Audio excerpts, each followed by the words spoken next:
One of my favorite gifts to give, or to get for that matter, are books. So today, I want to give you 5 books that are going to be great for that person in your life that loves the outdoors, that they are really, really going to enjoy.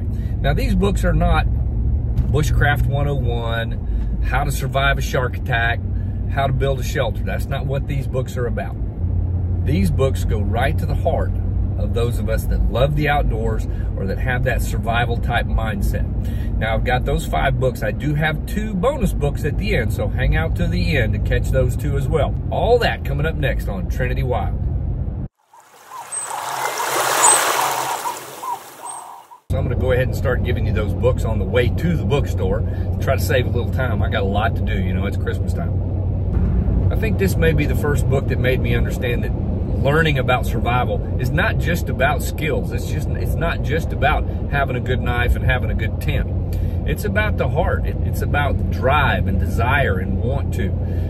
So the first book I want to go through is Hatchet by Gary Paulson. This is about a young man who's on a plane traveling to go see his mom. There's a really neat underlying story there too of a secret that he knows about his mom. So he's going to visit his dad and the plane crashes. So he's all by himself trying to survive in the wilderness with nothing but a really crummy windbreaker and a hatchet. It just so happens that his mom gave him the hatchet. I don't want to go into too much of it, too much detail and ruin the story, but let me tell you, it is one of the best books on outdoors survival that I have ever read. This young man, what he goes through and what he learns, not just about surviving, but what he learns about himself is incredible. So again, book number 1, Hatchet. Book number 2, Undaunted Courage by Stephen Ambrose. So I believe in 1804, Thomas Jefferson commissioned Lewis Meriwether and William Clark to go and explore the new territory that was just gained in the Louisiana Purchase. We paid the French $15 million. I can't remember the entire thing, but Napoleon had some type of plans for that area, but then there was some foolishness going on that I think his plans changed. So Thomas Jefferson sent some guys over there to talk about this, and they ended up getting a better deal than they thought. So 15 million, you think about that, in today's dollars, I'd take that. Again, some of these numbers may not quite be right. I believe it's 830, close to 830 square miles. Actually launch officially from St. Louis, and that's what got me interested in the Lewis and Clark expedition was years ago, going to St. Louis and seeing where a lot of these things took place. I believe the whole journey was 2 years and 4 months. And the reason this book was so good to me is I know how I felt the first time I went out west. The first time I went through St. Louis and saw the arch, traveling across Missouri, across Kansas, and as I'm coming across Kansas, looking at Colorado and seeing the Rocky Mountains as the sun's coming up behind me, and seeing the Rocky Mountains come up out, it was amazing. And the way Stephen Ambrose writes this book, you feel like you're a part of it. There's beautiful areas of the country, and I can't imagine being the explorers that are the first ones to go through there. We're mapping it. They were meeting literally dozens of Indian tribes and collecting whatever scientific evidence they could too. So again, Undaunted Courage by Stephen Ambrose. It's a long book, but it is riveting. If you've ever thought, man, I'd love to go exploring, just read this book and you're with them and you're doing the exploring. Book number 3 is one I was on the way to the bookstore to buy as a gift. Let's see, local interest, and there it is. Yep. Bill Bryson, A Walk in the Woods. This is one of the most entertaining books I've ever read. They did do a movie on it. Don't waste your time. The book's way better. If I remember correctly, Bill Bryson's been out of the country for many years, and he and his friend Steven decided, let's just hike the Appalachian Trail. The Appalachian Trail is no joke. I mean, there's hundreds of ways you can die on the Appalachian Trail. But actually, he makes you want to go try and do it. Now, you're talking about a 6-month through hike, but he does it in pieces. So if you have a person in your life that loves the outdoors, this is a must read. You got to have this one. Number 4, In the Heart of the Sea by Nathan Philbrook, I believe. Now this is a book I probably would not have chosen myself had I not been in a book club that was reading this book. I made this hat, by the way. If you've ever read Moby Dick, and at the end of the story you go, there's no way that that really happened, but it's a great book. The big climactic scene in Moby Dick is based on In the Heart of the Sea. It really happened. I may have the date wrong. 1820s, I think. This book reads more like a Stephen King novel. I couldn't put it down. When we were given this book to read, I went, what do I want to read about? I don't want to read this. Once I got started, I could not put this book down. Book number 5 is going to be another boat book, The Endurance by Alfred Lansing. Yes, and this truly is one of the best adventure books ever written. I may have the dates wrong again. So mid-1900s, maybe 1914, 1915, Ernest Shackleton set sail for Antarctica because he wanted to walk across it. Why? I don't know. Maybe because it was there. And this, again, another boat book, but you cannot wait to see what happens next.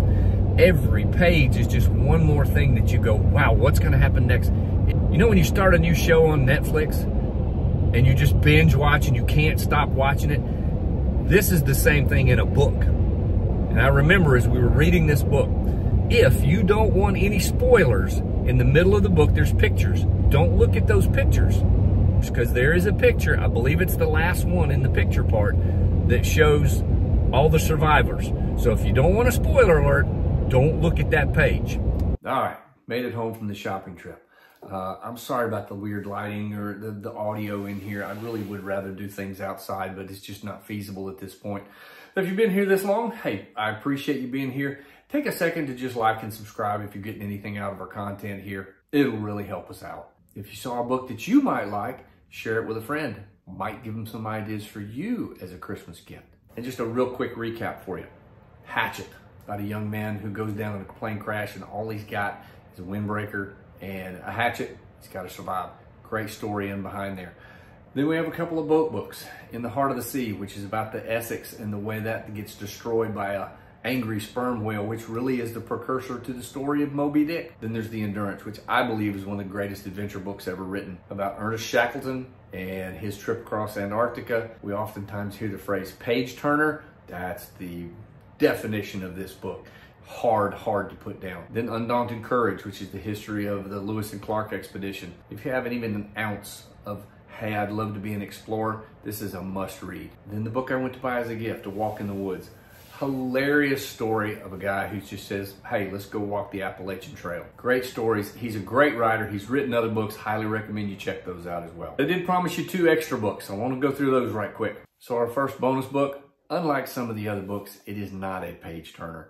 But I think it's an important book to read if you have a heart for the outdoors, nature, anything like that. I think this is an important book for you to read. Walden by Henry David Thoreau. There's so many great quotes in this book that you've probably heard and you might not have known they came from this book. The mass of men lead lives of quiet desperation comes from Walden. I wanted to live deep and suck out all the marrow of life comes from Walden. As you come across it, you may think, I've been hearing that since I was a little kid. I never knew what it meant because I never read it in context or I never knew where it came from.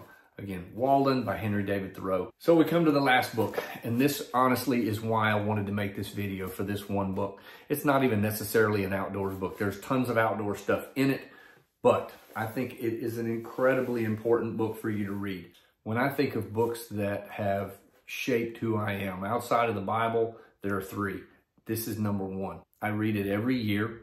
I have it on Audible. I listen to it usually once or twice more during the year. But it's a book that explains a lot of things.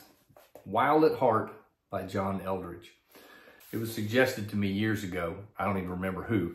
But I picked it up and turned the page, and when I started looking, he's in Colorado chasing elk. I go, well, that's it. I've got to have this book. This book, there's parts of it that are really funny, and then there are parts where I had to get up out of bed at about 2:30 in the morning because I was crying my eyes out and I didn't want to wake up my wife. This book goes to the heart of who you are as a man. This book is going to go through the 3 things you have to have in order to be the man that God created you to be. I'm not going to go over them all. I want you to read it. But this is not just for men. Let me tell you something. If you have a man in your life, if you have a dad, if you have a son, if you have a husband, if you have a brother, if you work with men, ladies, read this book. It will help you understand what we're all about. It will give you so much insight into understanding why we are the way we are. I know we're very confusing, but when you read this book, you'll understand we're not confusing. We are very, very simple. That's the way we were designed, and that's okay. So once again, Wild at Heart, get it, give it. If you know anybody who's never read it, get it for them. I don't suggest getting it as a gift for a female, but if you are a female, get this book and read it. It will clear a lot of things up for you, I assure you. And if you've made it with us till the end, thanks so much. I do appreciate it. Hey, hit like and subscribe. It'll really help out our channel. And we got more gift ideas coming. So hit that notification bell so you'll be notified when the next video comes out. As we always say, put down the phone, turn off the computer, maybe go read a book. No. Go outside and read a book. That'd be wild. Hey, we'll see y'all next time. Thanks, and God bless.